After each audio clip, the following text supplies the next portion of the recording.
Well, Jimmy Kimmel is back, and he brought his baby, and he used his baby for a political prop, and we'll talk about it. Plus, it is down to the wire in Alabama. Roy Moore rides in on a horse, yes, literally, to vote in Alabama today. Plus, President Trump may have a better case today against the Mueller investigation. I'm Ben Shapiro. This is The Ben Shapiro Show.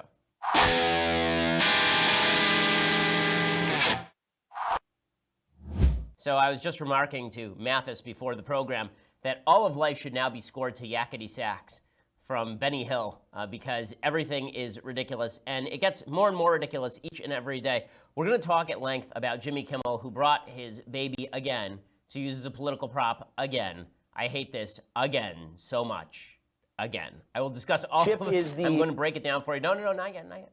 Wait on it. Just wait. We'll get there. But we're going to get to that. We'll also get to Roy Moore, who had a very interesting close of the campaign last night. His wife got on stage and talked about the Jews. So we'll talk about that and whether she was, in fact, being anti-Semitic. Not really. But first, I want to say thank you to our sponsors over at Boll & Branch. So, as I've said before, sleep and I are not friends. However, Boll & Branch is helping to cure that problem because Boll & Branch sheets, they are the best sheets. I sleep better at home than I do at a hotel, not just because I'm at home, but also because the sheets on my bed are of top-notch quality. Boll & Branch sheets are breathable. They are crafted from 100% organic cotton. That means they not only feel incredible, they also look terrific. They are sold exclusively online, so you don't pay that expensive retail markup. Half the price, twice the quality. And you can try them for 30 nights and see for yourself. If you're not impressed, you can return them for a full refund. Anyone who sleeps on these sheets loves them. That is why they have thousands of 5-star reviews. I am among the people who review this with 5 stars. Really, the sheets are terrific. Go to bollandbranch.com today. You'll get $50 off your first set of sheets plus free shipping when you use promo code BEN. Bollandbranch.com, B-O-L-L, and branch.com. Promo code BEN. You get $50 off your first set of sheets plus free shipping. Again, bollandbranch.com, promo code BEN. Check it out. And you'll be sleeping better by tomorrow. Okay, so we begin with Jimmy Kimmel. So Jimmy Kimmel trotted out his child again last night, and I hate this more than I can tell you when people do this. Okay, I can safely say, because it has been scientifically verified, that I have the 2 cutest children on planet Earth. In fact, I have a child of 3.5 years, a girl of 3.5 years old, who is so cute that last night she actually started doing lines from the room. And no, I'm not kidding. She is amazing. But she also happened to have a heart condition. She had an open heart surgery that was performed at the same hospital by the same doctor as Jimmy Kimmel's son. And yet I do not routinely trot out my daughter's story whenever I talk about healthcare. When I'm talking about Obamacare policy, I don't say, and I know about this because my daughter had her chest cut open because they had to fix an ASD, a hole in her heart. I don't do that because it's stupid. I don't do that because I don't think that there's virtue in victimhood. I don't think that just because something bad happened to you in life, that means that now you know more about that thing than anyone else. I think that this reference to personal experience when it comes to policy matters is actually the end of policy, because the reality is it's a very watered-down form of identity politics. The reality is that politics is based on the idea that I can talk about ideas and you can talk about ideas because we can sympathize with one another, because we can think what it would be like to walk in one another's shoes without actually having walked in those shoes. If talk about healthcare is restricted to only those who have used the healthcare system, if talk about financial systems is restricted to only those who have worked in the financial system, then pretty quickly we are going to come to the end of politics. We can all have opinions on matters of public policy, specifically because we have the capacity as independent human beings to think about what all of these things mean for us and for others. Right? The way that politics is done is by shaping policy around what we would think it would be like to be another person. We don't actually have to have experienced that thing. Right? You don't have to have actually experienced the Holocaust in order to think the Holocaust was bad. You don't actually have to have experienced homophobia in order to think homophobia is bad. You don't have to have experienced racism in order to think that racism is bad. Right? All of these things we can think about and come to moral conclusions about without actually having personally experienced them. This is one of the reasons why I really dislike what Jimmy Kimmel does whenever he brings out his child to talk about healthcare policy. So here's his unsuspecting kid. His unsuspecting kid had a second surgery last week. I guess he has one more when he's age 6, and then he is done for life. We can hope and pray. So Kimmel brings out his kid to talk about the Children's Health Insurance Program. So Children's Health Insurance Program is basically a supplemental health insurance program for kids who are poor and parents who cannot take care of those kids properly, medically speaking. It was sponsored originally by Orrin Hatch, Republican from Utah, in the Senate in 1997. Republicans have been continuously funding it ever since, so have Democrats. And now there's a bit of a holdup in terms of final funding for the CHIP program. But that is not because Republicans are uncaring or unfeeling. Yet that is what Kimmel says. So Kimmel brings out his kid to talk about Chip. What does his kid have to do with Chip? The answer is nothing. Right? His kid has nothing to do with Chip. Right? His kid is not on Chip. Right? The fact is that Jimmy Kimmel is a very, very wealthy man. He has health insurance, I am sure, through ABC. But Jimmy Kimmel brings out his child and he starts talking about Chip because for some reason the experience of his child connects with Chip in some way. Like, you don't have to show me a sick child in order for you to make the case for Chip, whether it's good public policy or bad public policy, but that's just what Jimmy Kimmel does. So here is Jimmy Kimmel jumping right in and talking about why his son's surgery links up to healthcare policy for poor people who are not him or something. CHIP is the Children's Health Insurance Program. It covers around 9 million American kids whose parents make too much money to qualify for Medicaid but don't have access to coverage, affordable coverage to their jobs, which means it almost certainly covers children you know. About 1 in 8 children are covered only by CHIP, and it's not controversial. It's not a partisan thing. In fact, the last time funding for CHIP was authorized was in 2015. It passed with a vote of 392 to 337 in the House and 92 to 8 in the Senate. Overwhelmingly, Democrats and Republicans supported it until now. Now CHIP has become a bargaining chip. It's on the back burner while they work out their new tax plans, which means parents of children with cancer and diabetes and heart problems are about to get letters saying their coverage could be cut off next month. Merry Christmas, right? Oh, those evil Republicans, Merry Christmas. And then he goes on and he talks about how tax cuts are the real problem with this, right? He says they let this money expire while they work on getting tax cut for their millionaire and billionaire donors. And so this is the shtick that Jimmy Kimmel is pushing right now. By the way, the so-called tax cuts for the millionaire and billionaire donors, okay, we talked yesterday about how the Senate botched the bill. If you make over $615,000 and you're self-employed and you have like a kid, there's a good shot you're actually going to pay more in taxes than you will make in money above a certain amount of money if you live in a high-tax state like California or New Jersey. But Jimmy Kimmel doesn't know what he's talking about. And this is the problem, right? Everyone is sitting here, and the visuals matter. So you're sitting here, and you are watching his very cute child. And that is a very cute child, right? It's an adorable kid. And you feel terrible for that adorable kid.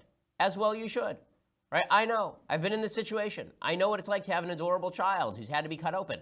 I get it, okay? But what he is saying is pure nonsense here, okay? What he is saying is not factually correct. Okay, the House passed legislation last month to fund CHIP for 5 more years. Democrats opposed it. Democrats opposed it on the grounds they didn't like its funding mechanism. It passed the House anyway. The Senate Finance Committee passed a version of that bill too. They haven't figured out the offsets for funding it. Why do they need the offsets for funding it? They need the offsets for funding it because in order for them to pass it through the Senate without it being filibustered, you have to show that it's not going to add to the deficit. Okay, so the Senate already is considering pushing it. President Trump last week, signed funding for CHIP that will take it all the way through the end of January 31st, funded by the Centers for Medicare and Medicaid Services. That federal agency has been signing checks to states for the last 2 months. CHIP is not going unfunded. Senator Hatch, again, the original sponsor of the CHIP program, has pushed forward the KIDS Act, reauthorizing CHIP for another 5 years as well. Senate Majority Leader Mitch McConnell on Sunday said, quote, "We need to make sure the Children's Health Insurance Program, which is expiring, gets to panel before the end of the year." It's not that people are wasting time on tax cuts. These two issues are completely disconnected. The tax cuts have nothing to do with CHIP, nothing. But Kimmel's trying to promote a narrative that isn't even true, and he's using his son to do it, which is just yucky. Okay, it's just gross. The fact is, again, tax cuts have nothing. These are two completely separate legislative efforts. And not only are they completely separate legislative efforts, what's hilarious about this is that Kimmel is saying that the Republicans are trying to hold up CHIP because they're trying to help out their millionaire and billionaire friends. They're taking money from kids like Jimmy Kimmel's son, except if Jimmy Kimmel's son were poor, and they're trying to use that money to pay off all of these super wealthy people. You know where the Republicans are trying to get the money to pay for CHIP? You want to know where they're trying to get the money to pay for CHIP, where the offsets are? For high-income earners on Medicare. In other words, they're trying to get it from rich old people. They're trying to take the money from rich old people and make sure that young, sick kids can get it. And Jimmy Kimmel is sitting there ripping on the Republicans for it. Now, again, the point of this is that optics in politics means everything. Optics in politics is the whole shebang. And the fact that he is willing to use his child for optics like this, I find it really distasteful. I think it's bad for the country. I think, again, that it drives us to a place in politics where we can't have conversations with one another. Because if I didn't have a kid who had a condition, would I be able to critique Jimmy Kimmel? Would people pay attention to it? Or if I were just another conservative commentator, if our Avik Roy, right, who's not even particularly conservative on all things healthcare, let's say our Avik Roy, and I don't know, I don't think Avik has had a kid with a condition like this, but let's say that you're a full-on expert in healthcare. This is what you did full-time, right? You worked over at Cato Institute or at Heritage Foundation, and this is what you did full-time, but you don't have a sick kid. We're not going to pay as much attention to you as we do to Jimmy Kimmel because Jimmy Kimmel has a child who's playing with his thumb while he talks. I hate this stuff more than I can tell you. I think it's opportunistic. I think Jimmy Kimmel is doing something morally bad here. I think it is morally bad to use your child's condition as a lever in order to promote your favored policies, especially when your child's condition has nothing to do with those policies. Policy is about what's good for the bulk of the American people. It is not about what sympathy level you can garner by bringing out a cute child or a cute puppy. And to me, this argument is no different than if Nancy Pelosi would start stumping for Obamacare and she'd bring out a cute puppy and stroke it while she was talking, and then every so often reference the puppy. Right? Again, not because puppies and children are the same. I'm virulently against this notion, right? Whenever people say that they have a dog and it's their four-legged child, I just want to kind of kick them in the ass. But what is particularly ridiculous about this is, again, the notion that Jimmy Kimmel, what he's saying is factually wrong, but somehow it's given added credibility. And if you look at the headlines today about Jimmy Kimmel, I'm going to tell you what some of the headlines say, right, on various outlets. So, USA Today, joined by his son Billy, an emotional Jimmy Kimmel makes the case for Chip. TV Line, Jimmy Kimmel brings son to live for Chip funding plea. Daily Beast, Jimmy Kimmel with son in tow delivers tear-filled plea for health insurance. Jimmy Kimmel and Billy blast Congress for holding Chip hostage, according to Deadline. Jimmy Kimmel brings out his son to talk about health care. At any point in here, would somebody like to point out the fact that everything Jimmy Kimmel says about this thing is actually not true? Like, would that be useful at any point to actually talk about the facts of the situation? Or are we just going to be bamboozled by the fact that he's bringing out a cute kid? Again, I can bring out cute kids too. I'm not sure it would make the show more visually interesting if I were to have my son and daughter on my knees while I did it. I just don't think that it would add to the political points I'm making very much, and I think it would be a cheap political trick. We have known for years that politicians kissing babies is a cheap political trick. It is no less cheap when a late-night host brings out his own baby in order to push a message that has nothing to do with reality. Okay, so meanwhile, today is the big day in Alabama. Voters are heading to the polls to choose between a pro-abortion fanatic, Doug Jones, and an alleged child molester, Roy Moore. So all the best of America on display in Alabama today. Roy Moore apparently rode up to the polls on a horse because we just have to signal that cowboy and vest and cowboy hat. I really want someone to go back and score in the score from Gunfight at the OK Corral with Kirk Douglas. I think it'd just be great. OK Corral. Like, we may as well just go full on here. And the closing pitch for Moore was interesting, to say the least. Steve Bannon made the closing pitch for Roy Moore. He ripped into Joe Scarborough. He mocked Joe Scarborough's college education. He apparently said that he got into better schools than Joe could have, Georgetown and Harvard. There's only one problem with this line of attack. Joe Scarborough went to, wait for it, University of Alabama. Yeah, so that I love Steve Bannon jet-setting in from Los Angeles, like the schmuck he is. Jet-setting in from Los Angeles. Outsiders cannot have any impact on this race. Steve Bannon from Harvard Business School and Los Angeles and Goldman Sachs. And Joe Scarborough can't talk. Listen, I'm not a huge Joe Scarborough fan. I've hit Joe on this program a number of times, but Joe went to the University of Alabama, dude. And then another speaker at the Moore event told a story that was supposed to show how moral Roy Moore was. It was weird. It was weird. And he took us to this place, which turned out to be a brothel. We walked inside. I could tell you what I saw, but I don't want to. It was clear to us what kind of place it was. And Roy turned to me in less time than it took for someone to come up to us. And there were certainly pretty girls, and they were girls. They were young. Some were probably very young. I don't know. I don't remember that. I wasn't there long enough. Roy said to me, "We shouldn't be here. I'm leaving." Or words to that effect. In fact, I think those were his exact words. And I said, "Roy, I'm with you." I said, "What do we do with the other guy?" And he said, "Well, he stays on his own." So we went up to him and we said, "Hey, let's get out of here. We're going back." I mean, so the story is, again, here, the echo's pretty bad here. One of Roy Moore's old Vietnam buddies says that when they were in Vietnam together, they somehow stumbled into a brothel. There were a bunch of underage girls there, and Roy Moore said, "Let's get out of here." And this is the exonerating tale for Roy Moore. First of all, I would just say that I wasn't in Vietnam, so I don't know how often you just sort of stumble into a brothel. But beyond that, weird story. Weird story. And then it got weirder. So I'm going to play you audio of Roy Moore's wife, who is trying to rebut allegations that Moore is anti-Semitic. I'm not sure who made the allegations that Moore is anti-Semitic, because I haven't seen a lot of rationale for that allegation. The only anti-Semitic thing I saw in this Alabama race was the attempt by somebody who was allied with Moore, I guess, to put out robocalls suggesting that there was a Jewish Washington Post reporter, Bernie Bernstein, who was calling around and trying to pay people to tell tales about Roy Moore. That was pretty bad. But I'm going to play you another weird piece of audio. We've basically entered the twilight zone in this race, and thankfully it's going to come to an end. By tonight, we'll find out whether Moore is a senator or whether he's not. First, I want to say thank you to our sponsors over at Legacy Box. So, the holidays are upon you. If you want to get a fantastic gift for your parents, like this one makes a great gift for you and your parents. Legacy Box is this. So what Legacy Box does is it preserves your memory. Basically, you load Legacy Box with your old tapes, film, pictures, audio recordings, and you send it to them. They will get them back to you in a couple of weeks on DVD or a convenient thumb drive. So all of those films that are out there in the garage just moldering and rotting, all of those VHS tapes that you're never going to be able to use because you don't have VHS player anymore. You send those all into Legacy Box. They send it back to you on a DVD or on a thumb drive.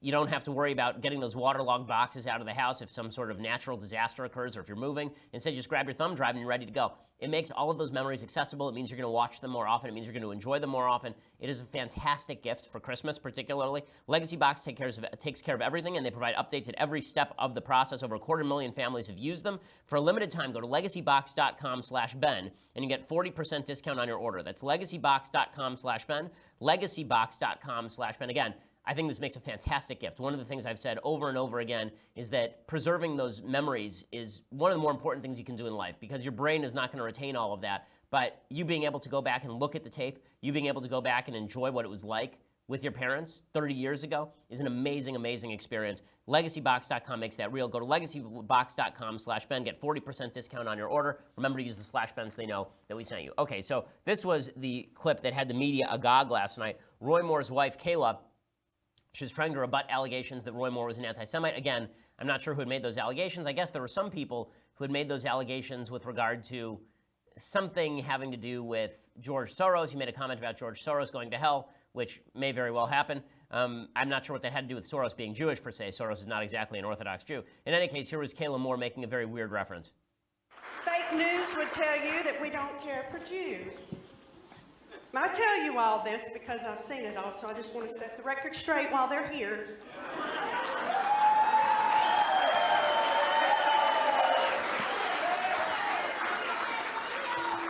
One of our attorneys is a Jew. I know she's smiles. She smiles and she looks into the camera and she kind of nods. We have very close friends that are Jewish and rabbis, and we also fellowship with them. Okay, she should have started with that one. Right, we have close friends who are rabbis and Jewish, and we fellowship with them. That would have been the best place to start, not we have a lawyer who's a Jew. Yeah, welcome to America. Okay, everyone has a lawyer who's a Jew, or an accountant, or a doctor, right? It turns out, like, not a particularly strong defense there, but this entire race has been weird. Does it mean they're anti-Semitic? No. Everybody who's going off on that last night on Twitter, you're just being silly. Okay, Kayla Moore may have gotten that out of order. Maybe she shouldn't have said her lawyer was a Jew as a defense, because it's a dumb defense of anti-Semitism, if it in fact existed. But putting all of that aside, no, I don't think that there's a lot of proof that Moore is anti-Semitic. I think there are plenty of other reasons not to vote for Roy Moore, among them credible allegations of child molestation. But now we are down to the wire in Alabama. President Trump is really ramping up his support for Roy Moore. He's attempting to get Roy Moore over the finish line. If Roy Moore were to lose after Trump has signed off on this, it would be pretty devastating to Trump. Particularly, it would show that he doesn't have a lot of coattails. It would show that he probably should have stayed out of it in the first place. Like, this was actually a safe position for him. If he had just stayed out of it, there's a good case to be made that he is safest politically. Like, Trump is safest politically if he stays out of this. Now, if Roy Moore wins, then Trump gets to own Roy Moore. So I'm not sure that's much of a booby prize. I mean, what a parting gift that is, right? You win, and now you are stapled to the guy who's probably going to be put up before a Senate Ethics Committee investigation for possible child molestation when he was a younger man. None of this is good. Either way this goes is bad for Republicans. If Moore wins, Republicans get to answer questions about Roy Moore until the end of time, and Roy Moore is not a guy who keeps his mouth shut. He's going to say a lot of dumb stuff. If Roy Moore loses, then Republicans lose the seat to Doug Jones. So well done, primary voters, and well done, Roy Moore, who wouldn't step out in the first place. It does show you shamelessness will get you everywhere in politics. If he had any sense of shame, he would have stepped out during this election cycle. He has none. And that benefits politicians, I will say. It benefits politicians not to have any serious sense of shame. Okay, so now I want to turn to the Democrat attempts to oust President Trump. So they've used the Al Franken quasi-resignation. Franken still hasn't set a date for leaving. They've used this as an excuse to go after President Trump. They're using the sexual allegations against Roy Moore as a lever to go up against President Trump. Now all the Democrats are saying that President Trump should step down. And yesterday I talked sort of briefly about whether Trump should, quote unquote, resign over allegations of sexual abuse. And this brought me, I was trying to think about this in a more systematic way last night. I was trying to figure out, when should politicians in general resign? And it seems to me that there are 5 different options as to when politicians should resign. This is not when politicians do resign. This is when politicians could or should resign. So answer number 1 is never. Politicians should never resign. Unless they are dragged away in chains, they should never resign. They were elected by the people. There's no excuse for them resigning. Unless there is due process and they are convicted in a court of law, they should never, ever, ever resign. This seems to be the way that Roy Moore is going about it, or Trump, or Bill Clinton, or most politicians who have a generalized lack of shame. Is the way that they deal with allegations is simply by saying, listen, there's been no due process. I deny the allegations utterly. I'm not leaving. Right? This is actually in some ways the most clear-cut standard, that we're never going to pressure a politician to resign, or that a politician shouldn't resign unless the politician has actually been convicted of a crime. And this makes a certain amount of sense, but it means that you're going to have to say to Democrats it's okay for Bob Menendez to sit in the Senate in the same way it's fine for Roy Moore to sit in the Senate. Okay, option number 2 is you're only supposed to resign when you're about to be convicted of something. So we're in the final stages. There's been a criminal prosecution. Bob Menendez is on trial. Is he going to be convicted or not? He should resign now because it's not good for convicted felons to be sitting in the United States Senate even for 5 minutes. That is standard number 2. So in this case, Roy Moore, there's been no prosecution against him. He's not about to be convicted of anything. It's sort of the Richard Nixon strategy. He's about to be impeached or convicted. So now it's time for him to step down. That's standard number 2. And again, relatively clear-cut standard, but most politicians are not going to hold by it. Number 3 is before an election. So bad allegations come out before an election. Should the politicians step down? Typically, politicians have. The reason the politicians typically have is because politicians don't want to sully their party with the allegations. But again, if you have no shame, then you stick around. So that's standard number 3. Before an election, you step down because you don't want to force the voters to choose between somebody about whom there are credible allegations of bad behavior and somebody who does not have those allegations but whom you disagree with. You want to avoid the Moore-Jones race. Moore should have stepped down earlier in this race. Option number 4 is when new information arises about something horrible you did post-elections. This is the Al Franken scenario. So nobody knew about the stuff that Al Franken did before the election when he was elected in 2010. Or 2012 rather, and when Al Franken, Franken was 2010, I believe. So yeah, when he was first elected in that special election, these allegations were not out. The allegations came out afterward. New information means he should reevaluate himself and he should resign. And then finally, there's the only standard by which Democrats could credibly argue that Trump should step down, and that is when he's done something horrible at all. So we find out that 30 years ago, we knew that 30 years ago you did really bad stuff, and we knew that during the election cycle, but now we're going to call on you to resign. The reason I'm making these distinctions is because I was trying last night to figure out what's the difference between Al Franken and Trump. Now, the easy answer is there is no difference between Al Franken and Trump, but I don't think that's exactly correct. There may be very little difference in the allegations, but there is a difference in the timing. All of the allegations about Trump came out before November. Trump was then greenlit by the American people. Now, could there be an impeachment over this sort of activity? Sure, you could have an impeachment over anything. It's a political crime. But the idea that you're going to treat pressure to push Trump to resign in the same way you treat Franken is weird, considering that the American people knew about every single allegation that's currently being aired about Trump before the election cycle, and they greenlit him. That's a different thing than Franken resigning, because none of his voters knew about any of these allegations when they greenlit him. New evidence means that Franken could step down and spare his party the heartache of running for re-election. We already know what Trump is. We already know what the allegations against Trump were. So lumping in Trump and Franken together, I think, is logically incorrect.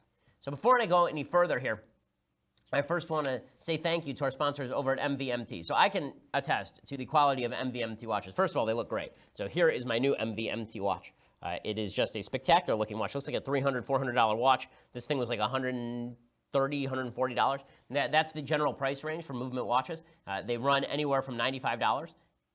They're so good that I just bought 2 for the holidays. I bought one for my wife. I bought one for my mom. So I hope my mom does not listen to the show because it's a surprise. But MVMT watches are high quality. They look really good. My wife likes it, likes the watch. This is her second MVMT watch. She liked the first one so much that I'm getting her a second one because they're so nice. MVMT watches, again, start at $95. They'd be much more expensive at a department store because they've cut out the middleman. They're classic design, quality construction. They're really minimalist. They're really clean looking.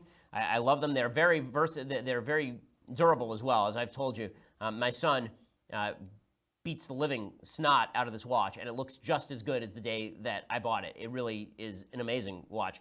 I was devastated when we lost the watch for about 2 weeks and I couldn't find it. It turned out my son liked it so much he stuffed it in his car seat. This is the second MVMT watch he has stuffed in his car seat and I couldn't find for a week. So he also likes MVMT watches. Everyone does. They're making gift giving even easier. When you go to mvmt.com/Shapiro, you can buy any watch starting at $95 and get a free strap, all placed in an elegant gift box, ready to give. Shipping is free. So go to mvmt.com/Shapiro. Make sure you use the /Shapiro so you can get that special deal. Again, you get a free strap, all placed in an elegant gift box.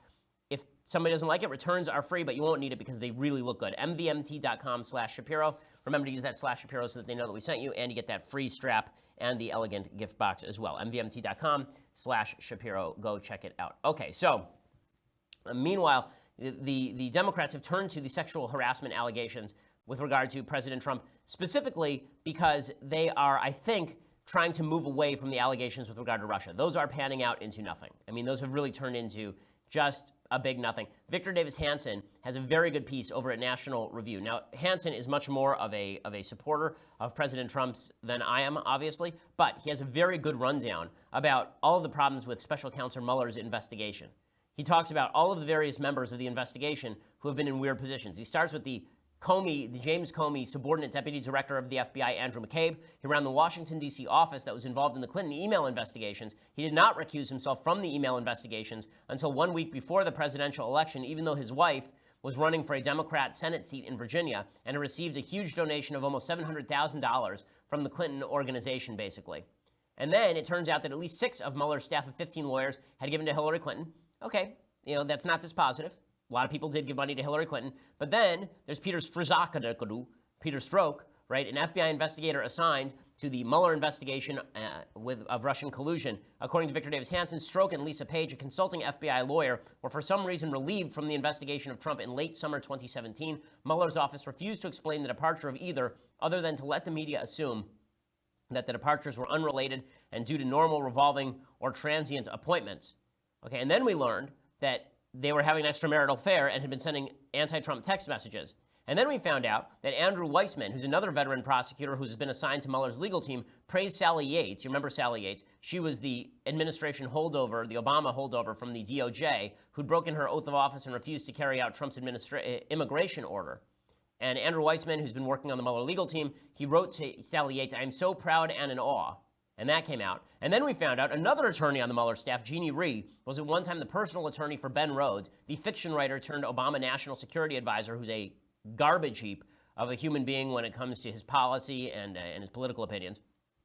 And then it turns out, so I mean the list goes on, that a senior Justice Department official, Bruce Orr, connected with various ongoing investigations under the aegis of the Justice Department and was reassigned for his contact with the opposition research firm responsible for the Clinton-funded anti-Trump dossier, which in theory could have been the catalyst for the original investigation of collusion by the FBI. It turns out that his wife, Nellie Orr, whose experience is Russian politics and history, actually worked for Fusion GPS during the 2016 campaign. Her husband was working, apparently, on the Russia investigation. And then we found out that there's a guy named Aaron Zebley who served as Mueller's chief of staff while at the FBI and was assigned to the FBI's counterterrorism division in the National Security Division at the DOJ. And he served as assistant U.S. attorney in the National Security and Terrorism Unit in Virginia. But he represented a guy named Justin Cooper, who was the IT staffer who set up Hillary's illegal and unsecure server at her home. So basically, half the people who are involved in the Mueller investigation have been compromised in some way or another by connections with Hillary Clinton or opposition to President Trump. This is bad stuff, right? This is bad stuff, and it's one of the reasons why President Trump is now being rumored to be thinking of opening up a special counsel investigation into the special counsel investigation. That's how far we've gone. So we are now at the point where it's like Dr. Seuss, the places you'll go. There's a bee watcher, and then he's not doing his job. So you have the bee watcher who watches the bee watcher. But it turns out he's lazy too. So you have the bee watcher until the entire town of Hotch Hotch is on bee watcher and watch. Right? That's basically what we're going to have. Special investigations of the special investigator all the way down the line, turtles all the way down. Very exciting stuff. I can't believe that Mueller botched the investigation this badly. Or maybe I can. Maybe I can. But that's the reason why Democrats are now turning to the sexual accusations about President Trump. The reason that they are doing so is because obviously they think that the Russia investigation is beginning to fall apart. It's the reason why Kirsten Gillibrand is going after Trump. Trump, by the way, fighting back against Kirsten Gillibrand today. I don't know. This is one of those cases, again, where I just wish Trump would shut the hell up on Twitter. It's so stupid what he's doing. Kirsten Gillibrand is going after him for all of the sexual harassment allegations from last year. Remember, Kirsten Gillibrand was best friends with the Clintons until 5 minutes ago when she decided it would be more useful to throw their bodies under the bus. Kirsten Gillibrand received money from Trump when Trump was just a big Democrat donor. And now Kirsten Gillibrand was ripping on Trump. And she says that we need to investigate Trump. Here's what she had to say. An unprecedented time in American politics, and the world is gripped by this saga. I mean, here it now takes aim squarely at President Trump as this whole Me Too movement, gains momentum. Should the White House be worried? Well, President Trump should resign. These allegations are credible. They are numerous. I've heard these women's testimony, and many of them are heartbreaking. And President Trump should resign his position, whether he will ever hold. Okay, so she says that there should be a full investigation. So Trump tweets back at her, and here's what Trump tweets. Is 18. So Trump goes directly at her. Lightweight, Senator Kirsten Gillibrand. Lightweight is one of his favorite. Again, Trump only has a lexicon of about 7 insults, and he just rotates them. So it's lightweight Senator Kirsten Gillibrand, a total flunky for Chuck Schumer, and someone who could come to my office begging, again in scare quotes, for no reason, for campaign contributions not so long ago, and would do anything for them, is now in ring fighting against Trump. Very disloyal to Bill and crooked. USED. I don't know, used. Okay, I thought that was, for a second I thought that was the U.S. Department of Education. That used, because of the random capitals. All of this, the syntax, putting the crazy syntax of this tweet aside, and the fact that it's barely written in English, the fact that he's going after Kirsten Gillibrand is very stupid, okay? The reason that it's stupid is because why would you possibly raise her profile this way? Kirsten Gillibrand wants to run for president in 2020. This is an in-kind contribution to Senator Kirsten Gillibrand. She could not hope for better. She, of course, comes out and strikes back at Trump and suggests that President Trump is bullying her. And then this is what drives me nuts. The entire media suggests that Trump sexually harassed Kirsten Gillibrand in this tweet. Guys, that's not what sexual harassment means. Being mean to a woman online is not sexual harassment. Sexual harassment is acting in a sexually inappropriate way toward a woman. Saying that she's dumb or that she's corrupt, that is not a thing. President Trump says that about everyone. Like there are 5 people left in the United States he hasn't said that about. Most of them work for the administration. The idea that he's said half of his administration is dumb and corrupt. Like, I don't understand why this even comes close to looking like sexual harassment in any real way. But the President of the United States is lifting Kirsten Gillibrand's profile. Elizabeth Warren, who, again, a highly overrated intellect. I love the fact that Elizabeth Warren then tweeted out that Trump had slut-shamed her in this tweet. She tweeted, "Are you really trying to bully, intimidate, and slut-shame Senator Gillibrand? Do you know who you're picking a fight with? Good luck with that, President Trump. Nevertheless, hashtag she persisted." Oh my God, all these people need to go away. Just go away. Is it Christmas yet? Can we just take the time off? Like, please. Elizabeth Warren, it's Pocahontas, right? Not Pocahontas, Pocahontas. Pocahontas, where exactly did Trump slut-shame Senator Gillibrand there? Does she even know what slut-shaming means? Slut-shaming is to say to a woman that she is somehow morally less because she's sexually promiscuous. It was always a weird insult it was always a weird critique in my view to quote-unquote slut-shame somebody. I wasn't aware that being sexually promiscuous was a net positive. But in any case, this is now the line the Democrats are going to use, that Trump is sexually harassing Kirsten Gillibrand. Oh, the level of stupid. Oh, the insane level of insane stupid. And Trump didn't need to get into this. It's a waste of time. He should have just ignored it. It was going to go away. Everybody was going to know that this was driven by politics more than it was by policy or by reality, but that's the way that it goes. Okay, so before I go any further, I first want to say thank you to our sponsors over at Dollar Shave Club. So you've heard me talk about the terrific shave I get right here under my chinny chin chin, according to Jewish law, for my Dollar Shave Club razor, especially when I use it with the Dr. Carver's shave butter.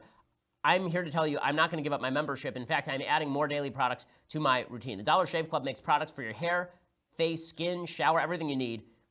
I mean, if you wonder how I look and smell so great, I know that you can't smell me, but I mean, if you could, you would just be blown away. It's incredible. It's all of their own original stuff. It's the Dollar Shave Club materials. They use only the finest premium ingredients. They deliver it to you just like they do their razors. You never have to worry about going to the store again for your body wash or for your skincare stuff. It means no more annoying trips to the store. I use Dollar Shave Club for just about everything. They're covering people from head to toe, and with gift memberships and e-gift cards available, it makes for a great Christmas gift as well. They can help cover the names on your holiday shopping list. I want you to love Dollar Shave Club as much as I do. I have arranged for you to try your first month of their best razor, along with travel-sized versions of their shave butter, body cleanser, and yes, even the fabled butt wipes for just $5. After that, replacement cartridges ship for just a few dollars a month. It is the DSE starter set. Get yours for just $5 exclusively at dollarshaveclub.com/Ben. That's dollarshaveclub.com/Ben. Again, you get the travel versions of the shave butter, the body cleanser, the butt wipes for $5, and then replacement cartridges shipped for just a few bucks a month. Check it out at dollarshaveclub.com/Ben. That's dollarshaveclub.com/Ben. Okay, so I do have to tell you about this insane piece from Everyday Feminism, just because it is hilarious. Okay, so this piece from Everyday Feminism discusses what intersectional feminists are looking for in a date. It is not a wonder that they are miserable people, intersectional feminists, because these are questions. They're 10 questions you are supposed to ask your date if you're an intersectional feminist. The following list of questions writes, who wrote this? Lara Witt. I'm not going to assume his, her, gender. I'm not going to assume gender because we're not allowed to do that at Everyday Feminism, the greatest site on the internet. But here is what Lara writes. The following list of questions is applicable to all relationships, certainly not just cisgender heterosexual ones. 1. Do you believe that Black Lives Matter? Well, there's a hell of an opener. You sit down for a date, and before you even start talking, the woman says to you, do you believe that Black Lives Matter? Like, how are you supposed to answer that?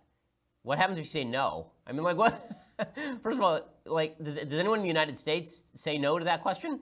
Of course everyone believes Black Lives Matter. The question is whether you think the movement is actually worthwhile or whether it is a vast misinterpretation of variable data on police activity.